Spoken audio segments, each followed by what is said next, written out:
சுவை மனம் சமையலில் இன்றைக்கி நம்ம பார்க்க போகிற ரெசிபி ஒரு லஞ்ச் பாக்ஸ் ரெசிபி. ரொம்ப ஹெல்த்தியான ரெசிபியும் தான். அதாவது beetroot puri and try chana masala. செம்ம டேஸ்டியாக இருக்கும். கிட்ஸோட ஃபேவரட் லஞ்ச் பாக்ஸ் ரெசிபி. வாங்க எப்படி செய்கிறதுன்னு பார்க்கலாம். நான் ஒரு கப்பு அளவுக்கு சுண்டலை ஊற வச்சுருக்கேன். முன்னாள் நைட்டே ஊற வச்சுட்டேன். இப்போ நல்லா இது ஊறிடுச்சு. இதை வேக வச்சு எடுத்துக்கலாம் ஒரு 3 விசிலுக்கு. நெக்ஸ்ட்டு ஒரு 3 கப் அளவுக்கு கோதுமை மாவு எடுத்துக்கிட்டேன். 1 டேபிள் ஸ்பூன் அளவுக்கு உப்பு சேர்த்துக்கலாம். 1/2 டேபிள் ஸ்பூன் அளவுக்கு கீ சேர்த்துப்போம். கீ நல்ல ஒரு சாஃப்ட்னஸ் கொடுக்கும். பூரிக்கும் சரி சப்பாத்திக்கும் சரி எதுக்குனாலும் நமக்கு நல்லாயிருக்கும். இப்போ நான் பீட்ரூட்டை நல்லா ஜூஸ் மாதிரி எடுத்து வச்சுருக்கேன். கொஞ்சம் கொஞ்சமாக சேர்த்து நம்ம மிக்ஸ் பண்ணிக்கலாம். இது நல்ல ஒரு பெரிய பீட்ரூட்டு. எப்படிலாம் முடிஞ்ச அளவுக்கு வெஜிடபிள்ஸு நம்ம குழந்தைங்களுக்கு சேர்க்க முடியுமோ அந்த அளவுக்கு ஆட் பண்ணிக்கோங்க. வெறும் பூரி செய்கிறதுக்கு பீட்ரூட் பூரி நல்லாயிருக்கும். என் குழந்தைங்களுக்கு அப்படி தான் நான் கொடுப்பேன். ஸோ பீட்ரூட் பூரியை நல்லா நம்ம பிணைஞ்சி ஒரு 30 மினிட்ஸ் இல்லைனா 20 மினிட்ஸ் வைக்கணும். எனக்கு அவ்வளோ நேரம் டைம் கிடையாது மார்னிங்கு. அதனால் நான் ஒரு 15 மினிட்ஸ் நான் வச்சுருக்கேன். மாவு நல்லா சாஃப்ட் ஆகிடும். இப்போ ஒரு 15 மினிட்ஸ்க்குள்ளே நம்ம சன்னா மசாலா பண்ணிக்கலாம். இது ஒரு ட்ரை சன்னா மசாலா ரொம்ப நல்லாயிருக்கும். நீங்கள் எப்போவுமே இது மாதிரி ட்ரை பண்ணலன்னா கண்டிப்பாக ட்ரை பண்ணி பாருங்கள். ஒரு 3 டேபிள் ஸ்பூன் அளவுக்கு ஆயில் சேர்த்துக்கிறேன். மசாலா பார்த்திங்கன்னா இதுதான் குவான்டிட்டி. நான் 1 கப் அளவுக்கு சுண்டல் சொல்லியிருந்தேன். அந்த அளவுக்கு இவ்வளோ ஸ்பைசஸ் சேர்த்தா போதும். நம்ம அதே மாதிரி ஒரு 300 கிராம் அளவுக்கு ஆனியனை பேஸ்ட் பண்ணி எடுத்து வச்சுக்கேன். பேஸ்ட்னால் ரொம்ப நைஸாலாம் கிடையாது. பல்ஸில் நீங்கள் ஒரு 2 டைம்ஸ் போட்டு எடுத்தாலே போதும். இந்த பதத்தில் இருக்கணும். அதே மாதிரி பச்சை மிளகா ஒரு 4-5 பச்சை மிளகாவை அதே மாதிரி பல்ஸில் போட்டு எடுத்து வச்சுருக்கேன். இப்போ பச்சை மிளகா வெங்காயம் நான் அரைக்கும் போதே ஒரு 4 பல் பூண்டு, கொஞ்சமாக இஞ்சி இதையும் சேர்த்துருக்கேன். நிறைய இஞ்சி பூண்டு பேஸ்ட்டு சேர்க்க தேவையில்லை. இப்போ இவங்க எல்லாருமே கொஞ்சம் நல்லா வதங்கட்டும். வதங்கின பிறகு 1/2 டீஸ்பூன் அளவுக்கு மஞ்சள் பொடி சேர்த்துக்கலாம். மஞ்சள் பொடி சேர்த்துட்டு கொஞ்சம் மிக்ஸ் பண்ணி விட்டுக்குங்க. இப்போது தக்காளி பழம் பார்த்திங்கன்னா 150 கிராம் அளவுக்கு பல்ஸில் போட்டு தான் நான் எடுத்து வச்சுருக்கேன். ரொம்ப நைஸாக பேஸ்ட் தேவை கிடையாது. தக்காளியும் சேர்த்துட்டு நல்லா நம்ம வதக்கிக்கலாம். கொஞ்சம் தக்காளி ஸ்மெல்லு பச்சை ஸ்மெல்லு போன பிறகு 2 டீஸ்பூன் அளவுக்கு மல்லிப்பொடி, 1 டீஸ்பூன் அளவுக்கு ஜீரகப்பொடி, 1 டீஸ்பூன் அளவுக்கு சன்னா மசாலா, ஹோம்மேட் சன்னா மசாலா நான் டீஸ்பூன் அளவு தான் எடுக்கிறேன். 2 டீஸ்பூன் அளவுக்கு ஜீரகப்பொடி, கொஞ்சமாக அதாவது ஒரு 1/4 டீஸ்பூன் அளவுக்கு கரம் மசாலா தூள், 1 டீஸ்பூன் அளவுக்கு சாட் மசாலா. இப்போ இந்த பொடி எல்லாமே சேர்த்த பிறகு வரமிளகாவும் நம்ம ஆட் பண்ணோம். ஆனால் நிறைய ஆட் பண்ணாதீங்க. ஆல்ரெடி நான் பச்சை மிளகா ஆட் பண்ணியிருக்கேன்.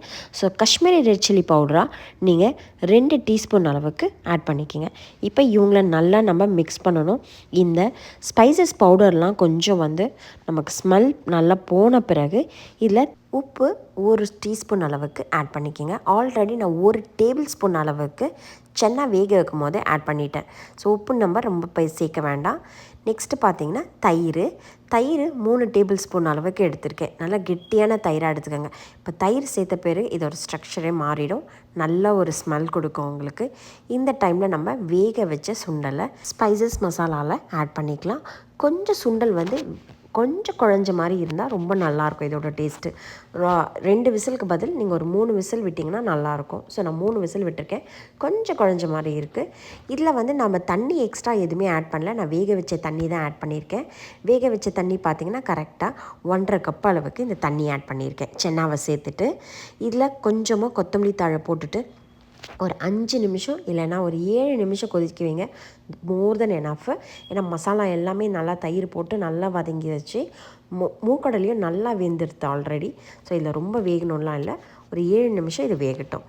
இந்த மீன் வாயில் நம்ம கரெக்டாக 15 மினிட்ஸ் ஆச்சு. மாவை நல்லா நம்ம பிணைஞ்சி பூரிக்கு தேய்ச்சி எடுத்துக்கலாம். குட்டி குட்டியாக ரவுண்டாக நம்ம ஃபஸ்ட்டு எடுத்து ஸ்ப்ளிட் பண்ணி வச்சுருவோம். அதுக்கப்புறம் ஒன்றா தைச்சிப்போம். காலையில் ரொம்பலாம் கிடையாது. அவளுக்கு 3 பூரி, என் பையனுக்கு ஒரு 3 பூரி தான். ரொம்பலாம் சாப்பிட மாட்டாங்க. பிரேக்ஃபாஸ்ட்டுக்கு என் குழந்தை பூரினா ரொம்ப பிடிக்கும். ஸோ அதனால் மார்னிங்கும் பூரியே எடுத்துப்பாங்க. ஸோ இப்போ ஒரு பூரியாக நம்ம தேய்ச்சி எடுத்துக்கலாம். இதிலேயே ஷேப்ஸ் கேட்டாங்க. ரொம்ப குட்டி குழந்தைங்களாம், அதாவது ப்ரீ கேக் அண்ட் இவங்கெல்லாம் பார்த்திங்கன்னா கொஞ்சம் ஷேப்ஸ்லாம் வேணும்வாங்க. என் குழந்தைங்க அப்படி தான்.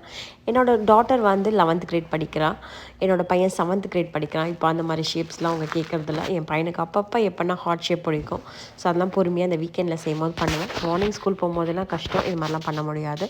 ஸோ நம்ம நார்மல் ஷேப்லேயே போட்டு அழகாக பூரியை கொடுத்துடலாம். காலையில் அவளுக்கும் ரொம்ப பசியாக இருக்கும். 6:30க்கு அவளுக்கு பஸ் வந்துடும். பூரி போடும் போதே உங்களுக்கு நல்லாவே திரும்பி வரும். எதுவுமே உங்களுக்கு இந்த மொரன்னுலாம் வராது. அது பீட்ரூட்டாக இருந்தாலும் சரி, ஸ்பினாச்சாக இருந்தாலும் சரி, நீங்கள் எந்த காய்கறி வேணாலும் சேர்த்துக்கலாம். சும்மா நார்மலாக பூரி போடுறதுக்கு இது மாதிரி நம்ம ஒரு வெஜிடபிள் காய் சேர்க்கும் போது அவங்களுக்கும் கொஞ்சம் ஹெல்த்தியாக போய் சேரும்.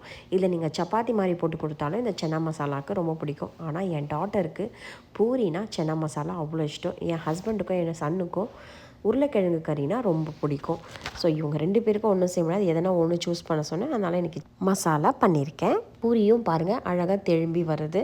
உங்களுக்கு இந்த சன்னா மசாலா கம்ப்ளீட்டாக ரெடி ஆகிடுச்சு. நல்லா உங்களுக்கு நம்ம ஊற்றியிருந்த தண்ணி எல்லாம் கரெக்டாக மிக்ஸ் ஆகி உங்களுக்கு நல்ல ஒரு கெட்டிப்பதம் இருக்குது.